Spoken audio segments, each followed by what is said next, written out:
पाकिस्तान के एक दूर दराज गांव में, जहां समय जैसे बरसों से ठहर गया था, मिट्टी में एक अजीब सी नमी और उदासी बसी हुई थी। सूरज अपनी आखिरी सांसों के साथ पश्चिम की ओर झुक रहा था और फिजा में एक ऐसा सन्नाटा था जो दिल को चीर कर रख दे। उस दिन गांव की हवाओं में खुशी नहीं, बल्कि मातम की खामोश चीखें फैली हुई थीं।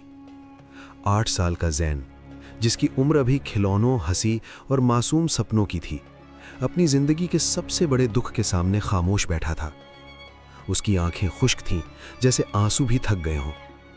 छोटी छोटी उंगलियों से वो जमीन कुरेद रहा था, जैसे मिट्टी में अपनी मां की आखिरी याद तलाश कर रहा हो। गांव के किनारे एक कच्चा मकान था, जिसकी दीवारें जगह जगह से टूट चुकी थीं। ये घर कभी मोहब्बत, दुआ और मेहनत की खुशबू से भरा रहता था, मगर आज वही घर एक खामोश कब्र की तरह था। अंदर के कमरे में लोगों की भीड़ थी, औरतों के रोने की आवाजें, मर्दों की अफसोस भरी बातें, और बीच में वो चारपाई जिस पर कुलसूम बीबी खामोश लेटी थी, जैन की मां, जो अब कभी वापस नहीं आने वाली थी। 2 साल पहले जैन के पिता अहमद एक हादसे में दुनिया से रुखसत हो चुके थे। उस वक्त भी जैन बहुत छोटा था, मगर मां का आंचल उसके लिए पूरी दुनिया था। कुलसूम बीबी ने अपनी कमजोर उंगलियों से सुई पकड़कर, लोगों के कपड़े सिलकर, दूसरों के घरों में काम करके अपने बेटे को पाला था। वो अक्सर मुस्कुराकर कहती थी, जैन बेटा, हम गरीब जरूर हैं, लेकिन हमारा अल्लाह बहुत बड़ा है। आज जैन के कानों में वही शब्द गूंज रहे थे, मगर उसका नन्हा दिल एक ही सवाल पूछ रहा था, अब मुझे लोरी कौन सुनाएगा? जब भूख लगेगी तो खाना कौन देगा? जब डर लगेगा तो मुझे सीने से कौन लगाएगा? गांव के लोग एक एक करके आ रहे थे। कोई उसके सिर पर हाथ रखता, कोई अफसोस जताता, हाय बेचारा यतीम, अब इसका क्या बनेगा? इसे किसी अनाथालय छोड़ देना चाहिए। लेकिन उन सैकड़ों जुबानों में से एक भी ऐसी नहीं थी जो ये कहती, आज से ये बच्चा मेरे घर में रहेगा। गरीबी के इस गांव में हर कोई अपने दुखों का बोझ उठाए हुए था। किसी के पास दूसरे के बच्चे के लिए जगह न थी। इसी भीड़ में एक शख्स खामोश खड़ा था। उसकी आंखों में आंसू नहीं, बल्कि हिसाब किताब की चमक थी। वो था जैन का चाचा रहमत। रहमत गांव में एक खुदगर्ज और चालाक आदमी के तौर पर जाना जाता था। उसकी नजर लोगों के दुख पर नहीं, बल्कि उनके माल पर होती थी। वो खामोशी से उस कच्चे मकान, जमीन के टुकड़े और उसकी जगह का अंदाजा लगा रहा था। उसके जहन में एक ही ख्याल गर्दिश कर रहा था, अगर जैन मेरे साथ आ गया तो ये घर, ये जमीन सब मेरी हो जाएगी, और साथ में एक मुफ्त का नौकर भी मिल जाएगा। जब जनाजा उठने लगा तो जैन के सब्र का बांध टूट गया। वो दौड़कर अपनी मां की चारपाई से लिपट गया। मां, मुझे अकेला मत छोड़ो, मैं कहां जाऊंगा? लोगों ने बड़ी मुश्किल से उसे अलग किया। उसी पल रहमत आगे बढ़ा और दिखावे की सहानुभूति के साथ जैन को सीने से लगा लिया। घबराओ नहीं जैन बेटा, तुम्हारा चचा अभी जिंदा है। आज से तुम मेरे घर में रहोगे। लोगों ने रहमत की तारीफ शुरू कर दी। देखो, खून आखिर खून होता है। रहमत ने यतीम का सहारा बनकर दिखाया। मगर 8 साल के जैन का मासूम दिल कुछ और ही महसूस कर रहा था। उसे चाचा की बाहों में वो गर्माहट नहीं मिली जो कभी उसके पिता के हाथों में होती थी। शाम का साया गहरा होने लगा। रहमत ने जैन का हाथ पकड़ा, लेकिन वो पकड़ मोहब्बत की नहीं, बल्कि कब्जे की थी। जैन ने एक आखिरी बार अपने उजड़े हुए घर की तरफ देखा। वो घर जो कभी मां की हंसी से गूंजता था, अब एक खामोश कब्रिस्तान जैसा लग रहा था। रास्ते में चलते हुए जैन ने आसमान की तरफ देखा। पहला सितारा नजर आ रहा था। उसने अपने नन्हे से दिल में अल्लाह से फरियाद की, ऐ अल्लाह, मैंने सुना है कि जब दुनिया के सारे दरवाजे बंद हो जाएं तो तेरा दरवाजा खुला रहता है। मैं यतीम हूं, मेरा कोई सहारा नहीं, तू मेरा हाथ थाम ले। रहमत के घर की दहलीज पार करते ही जैन की जिंदगी की असली परीक्षा शुरू हुई। चाची शाइस्ता ने उसे ऐसे देखा जैसे कोई बोझ देख रहा हो। रहमत ने आंगन के एक कोने में बने छोटे से छप्पर की तरफ इशारा किया, आज से तुम्हारा ठिकाना वो है। कल सुबह सूरज निकलने से पहले उठना है, बहुत काम पड़ा है। जैन ठंडी जमीन पर लेट गया। भूख से पेट जल रहा था, मगर मांगने की हिम्मत नहीं थी। उस रात उसकी आंखों में नींद नहीं, सिर्फ आंसू थे, और कानों में मां की वही आवाज गूंज रही थी, अल्लाह बहुत बड़ा है जैन। रहमत के घर की दीवारें जैन के लिए किसी कैद खाने से कम न थीं। जो बच्चा कुछ दिन पहले तक माँ की गोद में सुकून की नींद सोता था, अब फज्र से पहले शाइस्ता चाची की कर्कश आवाज और तेज झड़कियों से जागता था। उठ जा निकम्मे, सूरज निकलने वाला है, काम कौन करेगा। ये शब्द जैन के लिए अलार्म नहीं बल्कि रोज का एक जख्म थे। रहमत चाचा ने जो गांव वालों के सामने सहारा देने का वादा किया था, वो महज एक ढोंग साबित हुआ। जैन अब घर का सदस्य नहीं बल्कि एक मजदूर था। सुबह मवेशियों को पानी पिलाना, गोबर उठाना, लकड़ियां काटना, कुएं से पानी भरना और आंगन की सफाई, वो काम जो मजबूत मर्द करते हैं, वे अब एक 8 साल के बच्चे के हिस्से में आ चुके थे। शाइस्ता चाची अपने बच्चों को दूध, मक्खन और गर्म रोटियां देती थीं, मगर जैन के सामने रात की बची हुई सूखी रोटी और पानी में मिली पतली लस्सी रख देती। अक्सर जैन का पेट खाली रहता, लेकिन उसका स्वाभिमान उसे किसी के सामने हाथ फैलाने नहीं देता था। रहमत चाचा जो खुद को उसका संरक्षक कहता था, जरा सी गलती पर चमड़े के पट्टे से जैन की कमर नीली कर देता। जैन के हाथ जो कभी कलम पकड़ने के लिए बने थे, अब गोबर और लकड़ियों की सख्ती से छालों से भर चुके थे। जब दर्द हद से बढ़ जाता, वो छुपकर रोता और फिर खामोशी से तस्बीह के दाने गिनता। या अल्लाह, तू सब देख रहा है, मैं तेरे फैसले पर राजी हूं। लेकिन अल्लाह भी देख रहा था और वक्त भी। एक दिन रहमत के घर में एक हादसा हुआ। रहमत का बेटा जाहिद, जो जिद्दी और शरारती था, खेलते हुए घर का कीमती मिट्टी का मटका तोड़ बैठा। शाइस्ता ने टूटा हुआ मटका देखा तो उसका दिल डर से भर गया। वो जानती थी कि रहमत गुस्से में जाहिद को बहुत मारेगा। माँ की ममता जाग उठी और इस ममता ने जुल्म को जन्म दिया। जब रहमत घर आया तो शाइस्ता ने बिना सोचे कह दिया, यह सब जैन की गलती है। रहमत के चेहरे पर गुस्से की लाली फैल गई। उसने बाहर की तरफ देखा जहां सूरज आग बरसा रहा था और लू चल रही थी। वो बाहर निकला और जैन को बालों से पकड़ लिया। जिसका खाना खाते हो उसी का नुकसान करते हो, हरामखोर। वो उसे घसीटता हुआ आंगन के बीच ले आया। निकल जा मेरे घर से, आज से मेरा तुझसे कोई वास्ता नहीं। जैन की आवाज कांप रही थी। चाचा, मैंने कुछ नहीं किया, कसम है मां की। मगर उसकी आवाज दीवारों से टकराकर वापस आ गई। रहमत ने उसे जोर से धक्का दिया। जैन गली में जा गिरा। दरवाजा बंद हो गया और उसके साथ ही जैन की दुनिया भी बंद हो गई। जैन नंगे पांव था। जमीन आग की तरह जल रही थी। उसके पास न चादर थी, न पानी, न कोई अपना। उसकी जेब में सिर्फ एक चीज थी, मां की दी हुई पुरानी लकड़ी की तस्बीह, माला। वो चलने लगा बिना ये जाने कि कहां जाना है। हर कदम पर लगता था जैसे वो अंगारों पर चल रहा हो। गांव के लोग अपने घरों में बंद थे। कोई दरवाजा नहीं खुला। उसके पांव से खून बहने लगा। सड़क पर उसके कदमों के निशान नहीं, उसके दर्द की लकीर बन रही थी। वो बड़बड़ाने लगा, मां, देखो तुम्हारा जैन कितना अकेला हो गया है। भूख और प्यास ने उसके शरीर को तोड़ दिया। आंखों के सामने अंधेरा छाने लगा। चलते चलते वो गांव की सीमा से बाहर निकल आया। मेन रोड उसके सामने थी। सूरज ढल रहा था, साए लंबे हो रहे थे और जैन की हिम्मत टूट रही थी। आखिरकार एक मोड़ पर वो लड़खड़ा कर गिर गया। उसके हाथ से तस्बीह छूटकर दूर जा गिरी। उसने आखिरी बार आसमान की तरफ देखा। उसकी पलकें भारी होने लगी। उसी पल सड़क के सन्नाटे को चीरती हुई एक गाड़ी की तेज हेडलाइट्स नजर आईं। गाड़ी तेजी से करीब आकर रुक गई। दरवाजा खुला। गाड़ी से एक ऊंचे कद के बुजुर्ग उतरे। चेहरे पर सुकून, आंखों में गहरी ममता और माथे पर वक्त की लकीरें। ये थे खान साहब, शहर के मशहूर व्यापारी, जिनका नाम उदारता और नेकदिली की मिसाज समझा जाता था। जब उनकी नज़र सड़क किनारे पड़े इस नन्हे बच्चे पर पड़ी, जिसके पांव लहूलुहान थे, कपड़े फटे हुए थे और हाथ में एक पुरानी लकड़ी की तस्बीह थी, तो उनका दिल कांप उठा। जल्दी करो, उन्होंने ड्राइवर से कहा।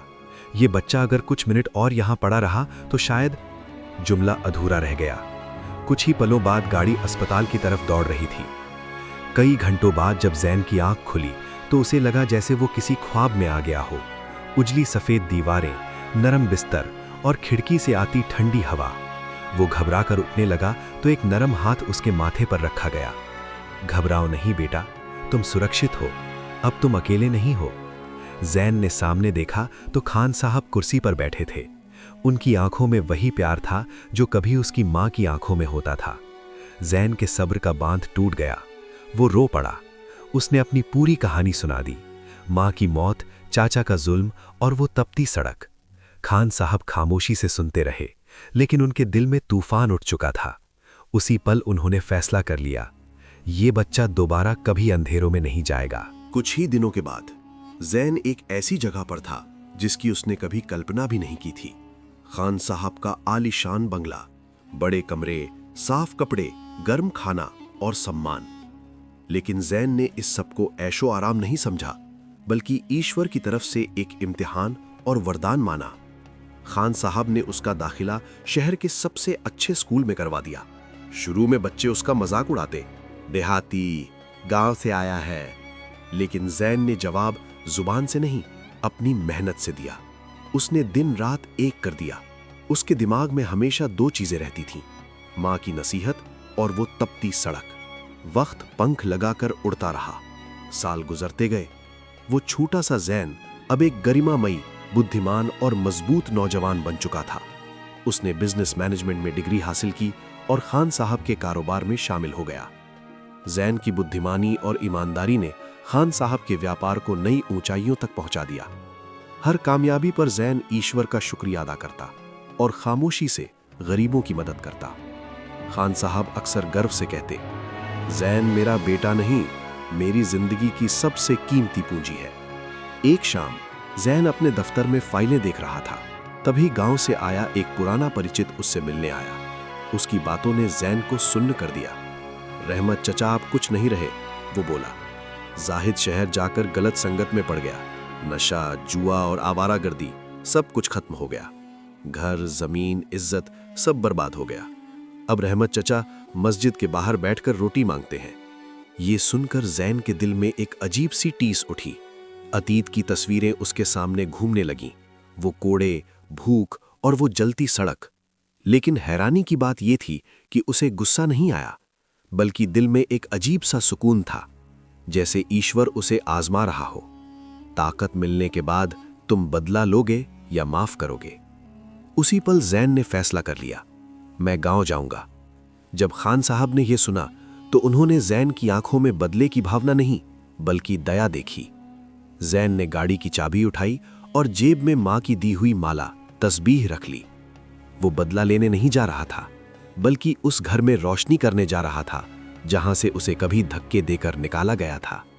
गांव की मिट्टी उसे पुकार रही थी और जैन एक ऐसे सफर पर निकल चुका था जो उसकी जिंदगी का सबसे बड़ा इम्तिहान बनने वाला था। गांव की वही कच्ची सड़क थी, वही पुराने पीपल के पेड़ और वही खामोश हवाएं। लेकिन जैन के लिए सब कुछ बदल चुका था। 10 साल पहले जब वो इसी रास्ते से गुजर रहा था तो उसके पैरों में छाले थे और आंखों में आंसू। आज एक चमकती हुई काली गाड़ी जब गांव की सीमा में दाखिल हुई तो सड़क किनारे बैठे लोग हैरानी से गाड़ी को देखने लगे। धूल का गुबार उठा और जब धूल थमी तो गाड़ी रहमत के उसी घर के सामने रुकी जहां से कभी एक अनाथ को धक्के देकर निकाला गया था। गाड़ी का दरवाजा खुला। एक अच्छे लिबास वाला प्रभावशाली नौजवान बाहर निकला, जैन। उसने धूप का चश्मा उतारा और एक लंबी सांस लेकर अपने बचपन के गांव को देखा। कुछ बुजुर्ग उसे पहचानने की कोशिश करने लगे, मगर वो दुबला पतला बच्चा अब एक मजबूत और प्रतिष्ठित इंसान बन चुका था। जब वो दरवाजे के पास पहुंचा तो उसकी नजर टूटे हुए घर पर पड़ी।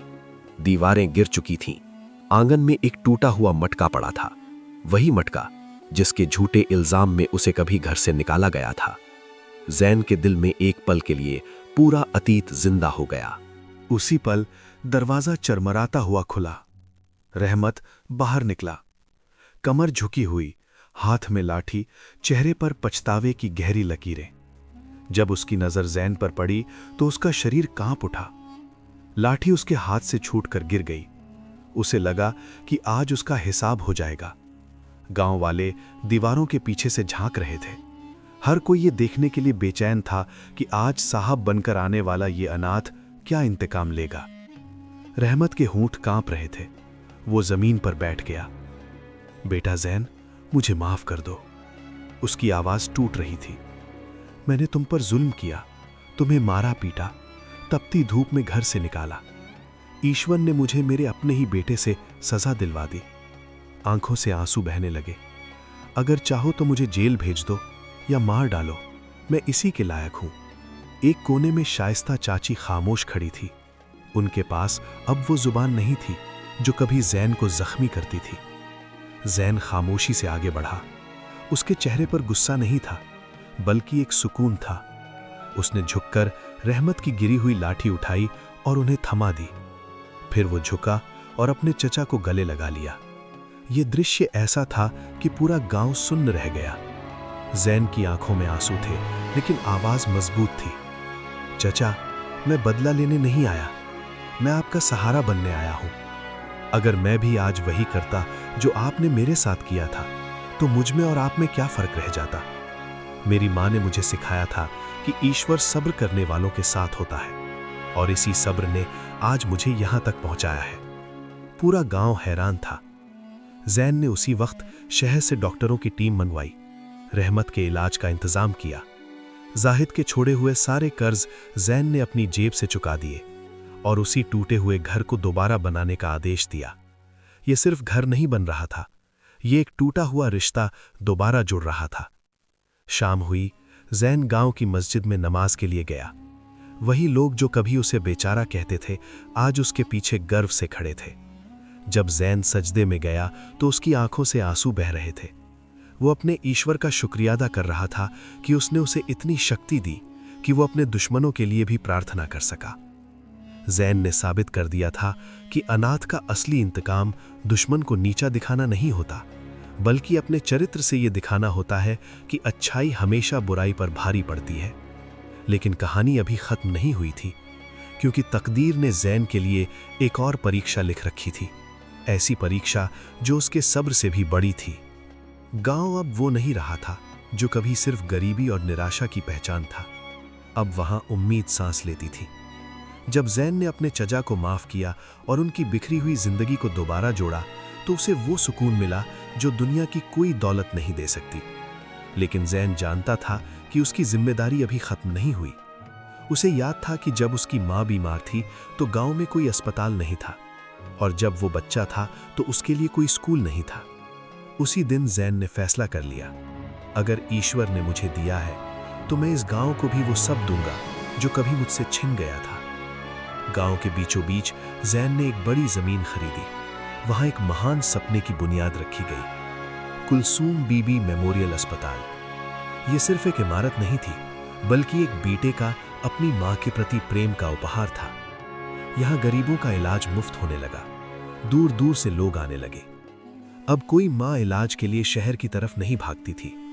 अब कोई जैन अपनी मां को खोने से पहले बेबस नहीं होता था। अस्पताल के साथ ही जैन ने एक आधुनिक स्कूल और टेक्निकल सेंटर बनवाया। खास बात यह थी कि वहां अनाथ बच्चों के लिए मुफ्त शिक्षा, हॉस्टल और वजीफे थे।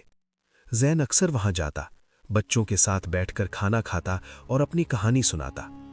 बेटा, अनाथ होना कमजोरी नहीं, तुम्हारी ताकत है। बस ईश्वर का हाथ कभी मत छोड़ना। बच्चों की आंखों में एक नया सपना जाग उठता था। उसी गांव की एक लड़की थी, सारा। सादा, संस्कारी और शिक्षित। वो जैन के स्कूल में बच्चों को पढ़ाती थी।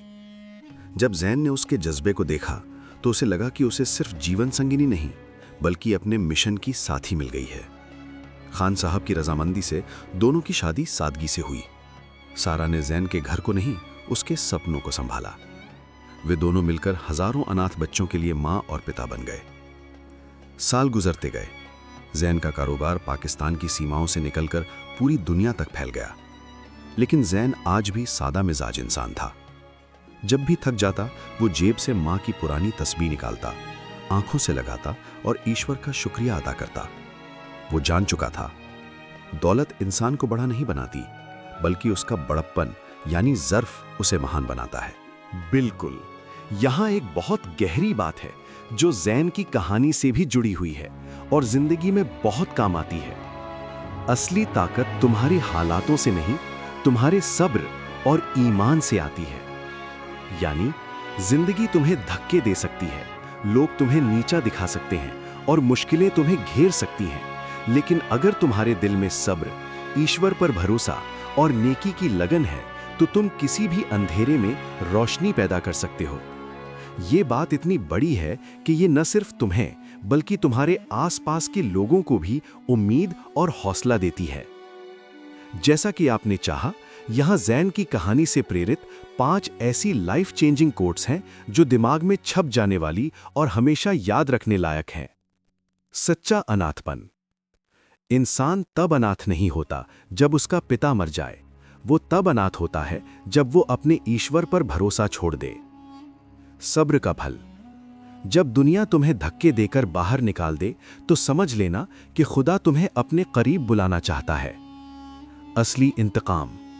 दुश्मन से बदला लेने का सबसे बेहतरीन तरीका उसे नीचा दिखाना नहीं, बल्कि उसे अपनी कामयाबी और अपने किरदार से शर्मिंदा करना है। अंधेरा और रोशनी। हर अंधेरे के अंदर एक रोशनी छिपी होती है, बस शर्त यह है कि तुम उस अंधेरे में सब्र का दामन न छोड़ो। दौलत और सम्मान। भीख मांगकर सिर्फ रोटी मिलती है, लेकिन इज्जत और मुकाम सिर्फ कड़ी मेहनत और स्वाभिमान से ही मिलता है।